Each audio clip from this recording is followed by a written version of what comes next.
ज्येष्ठ महिन्यात येणारी पौर्णिमा वटपौर्णिमा म्हणून साजरी केली जाते। यावर्षी येत्या 21 जूनला शुक्रवारी वटपौर्णिमा साजरी होणार आहे।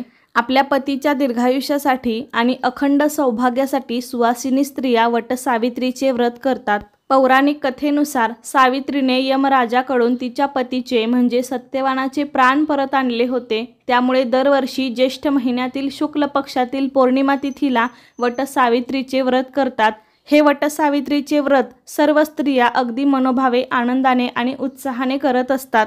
पण वडाची पूजा करत असताना किंवा वटपौर्णिमेच्या दिवशी आपल्या हातून काहीतरी कळत नकळत चुका घडत असतात, ज्या की आपण केल्या नाही पाहिजेत।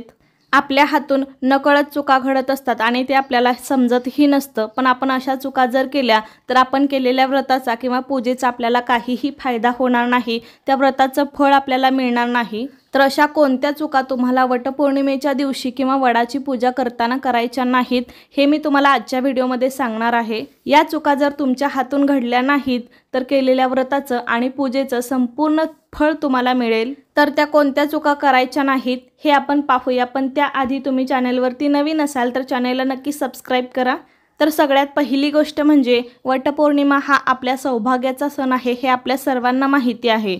त्यामुळे वटपौर्णिमेची किंवा वडाची पूजा करताना आपल्याला या दिवशी पूर्ण शृंगार करावा लागणार आहे। म्हणजे या दिवशी आपल्या कपाळावर कुंकू किंवा टिकली, गळ्यात मंगळसूत्र, हातात बांगड्या आणि पायात जोडवी एवढे अलंकार तरी असणं गरजेचं आहे। कारण आजकालच्या या फॅशनच्या युगामध्ये आपण असं काही घालत नाही। पण अशा पवित्र दिवशी किंवा सणावाराच्या दिवशी तरी आपण हिंदू परंपरेनुसार छान असं नटून थटून पूजा केली पाहिजे। जास्त तुम्हाला तयार व्हायला आवडत नसेल तर जे सौभाग्य अलंकार आहेत ते तरी आपल्या अंगावरती असणं गरजेचं आहे। पण सौभाग्य अलंकार न घालता मात्र शक्यतो पूजा करू नका। त्यानंतर दुसरी चूक म्हणजे ते बऱ्याच स्त्रिया करत असतील, आपण वडाच्या झाडाची पूजा केली की वडाच्या झाडाला जे काही आपण 7-21 फेऱ्या मारत असतो किंवा प्रदक्षिणा घालत असतो, तर त्यावेळी आपण झाडाला जो धागा गुंडाळत असतो तर तो प्रदक्षिणा झाल्यावरती बऱ्याच स्त्रिया त्या तोडतात आणि उरलेला धागा घरी घेऊन जातात। पण तसं मात्र चुकूनही करू नका।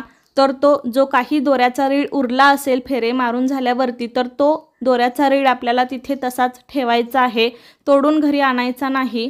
यासाठी हवं तर तुम्ही छोटीच दोऱ्याची गुंडी घेऊन जाऊ शकता, मात्र तो उरलेला दोरा तुम्ही तोडू नका, राहिलेला तिथेच ठेवा, घरी आणायची चूक करू नका। तसेच वटपौर्णिमेचा दिवस हा अत्यंत पवित्र आहे। या दिवशी आपण आपल्या सौभाग्यासाठी पूजा करत असतो। तर या दिवशी घरामध्ये अंडी, मांस, मासे, मटण किंवा इतर तामसिक पदार्थ शिजवू नयेत।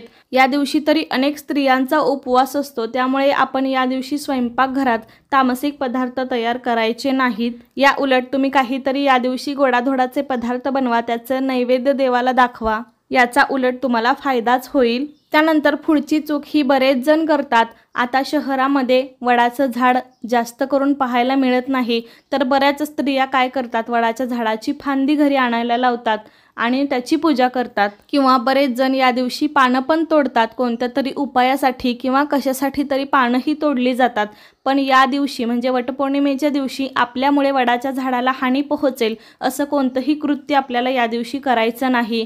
पानं तोडणं, फांदी तोडणं तसं केलं तर आपल्याला व्रताचं फळही मिळणार नाही, केलेल्या व्रताचा पूजेचा काहीही उपयोग होणार नाही।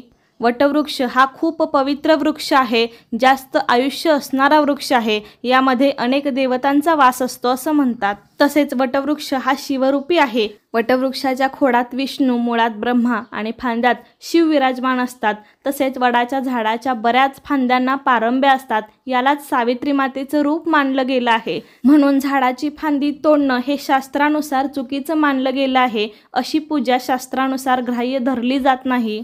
कारण निसर्गताच दीर्घायुषी असलेल्या वटवृक्षाची जर आपण फांदी तोडली तर त्यातील प्राण हा संपलेला असतो आणि नंतर त्याची पूजा करून काहीही उपयोग नाही। त्याऐवजी तुम्ही खरं तर प्रत्यक्ष जाऊन वडाच्या झाडाची पूजा करा। आणि जर तुमच्या जवळपास कुठे वडाचं झाड नसेल तर गंधाने चित्र काढून किंवा एखाद्या वहीच्या पानावरती पेनाने जरी वडाचं चित्र काढून त्याची जरी पूजा केली, मनामध्ये शुद्ध भाव ठेवून, तरी सुद्धा पूजा सफल होते। त्या पूजेचं व्रताचं पूर्ण फळ तुम्हाला मिळेल। तर जन्मोजन्मी हाच पती मिळावा, आपल्या पतीला दीर्घायुष्य लाभावं आणि आपल्यालाही अखंड सौभाग्य लाभावं म्हणून आपण ही वडाच्या झाडाची पूजा करतो। पण पूजा करण्यापूर्वी अनेक स्त्रिया छान नटून थटून तयार होतात, कारण सर्वांना तयार व्हायला खूप आवडतं। पण तयार होताना किंवा नटताना आपल्याला या दिवशी चुकूनही पूर्ण काळ्या रंगाची साडी किंवा पूर्ण पांढऱ्या रंगाची साडी मात्र घालायची नाही। याऐवजी तुम्ही आपल्या हिंदू धर्मात जे शुभ रंग सांगितलेले आहेत, लाल, पिवळा, हिरवा या रंगाची साडी तुम्ही घालू शकता। मात्र काळ्या रंगाची साडी किंवा काळ्या रंगाचा ब्लाऊज घालून पूजा करणं आपल्या हिंदू धर्मात अशुभ मानलं गेलं आहे। त्यामुळे तुम्ही हे रंग सोडून इतर कोणत्याही रंगांची साडी घालू शकता। पण कपड्यांसोबतच विवाहित महिलांनी वटसावित्रीच्या दिवशी काळ्या किंवा पूर्ण पांढऱ्या रंगाच्या बांगड्या घालणंही टाळावं। या दिवशी रंगीबेरंगी बांगड्या घालाव्या किंवा हिरव्या बांगड्या घालाव्या, कारण पूजेसाठी काळा रंग हा अशुभ मानला गेला आहे। त्यामुळे तुम्ही काळ्या रंगाचे कपडे, बांगड्या किंवा इतर कोणताही दागिना घालू नका। त्यानंतर ज्या स्त्रिया गर्भवती आहेत त्यांनी कुणाची ओटी भरू नका आणि कुणाकडून भरून पण घेऊ नका। गर्भवती स्त्रियांनी फक्त वडाच्या झाडाची पूजा केली तरीही चालेल, मात्र वटवृक्षाला प्रदक्षिणा घालू नका। ते तुमच्यासाठीच चांगलं राहील। पुढच्या वर्षीपासून मात्र तुम्ही सगळं करू शकता। त्याचबरोबर वटपौर्णिमेच्या दिवशी ज्या स्त्रियांना मासिक धर्म असेल त्यांनी फक्त उपवास करावा, पूजा करू नये। तर अशा प्रकारे वटवृक्षाची आपण वटपौर्णिमेच्या दिवशी अगदी मनोभावे पूजा करायची आहे, कारण यांच्या पूजनाने आपण निसर्गाच्या जवळ जात असतो। कारण झाडं लावणं जितकं महत्त्वाचं त्यापेक्षा त्यांची जोपासना करणं हे अधिक महत्त्वाचं आहे। सर्व वृक्षात वटवृक्षाचे आयुष्य जास्त आहे, पारंब्याने त्याचा विस्तारही खूप होतो। अशा वटवृक्षात असणाऱ्या ब्रह्मसावित्री या देवतांचे पूजन करून मला व पतीला आरोग्य संपन्न दीर्घायुष्य लाभू दे, धनधान्य व मुले यांनी प्रपंच विस्तारित व संपन्न होऊ दे, अशी श्रद्धेने प्रार्थना या व्रताच्या संकल्पात केली जाते। कारण सौभाग्य नको असं म्हणणारी स्त्री भूतकाळात झाली नाही व भविष्य काळातही होणार नाही। आमचा संसार उत्तम व सुखाचा व्हावा, मुलांनी घराचे गोकुळ व्हावे, हा आनंद मिळावा असे कोणाला वाटणार नाही? हे व्हावे हाच या व्रताचा हेतू आहे। तर अशा प्रकारे वटपौर्णिमेच्या दिवशी वडाची पूजा केल्याने अखंड सौभाग्यासह जीवनात अपार सुख आणि संतती प्राप्त होते असे म्हटले जाते। तर अशा प्रकारे येत्या वटपौर्णिमेच्या दिवशी किंवा वडाची पूजा करताना तुम्ही सुद्धा या चुका करू नका। तुम्हाला सुद्धा पूजेचं या व्रताचं संपूर्ण फळ मिळेल।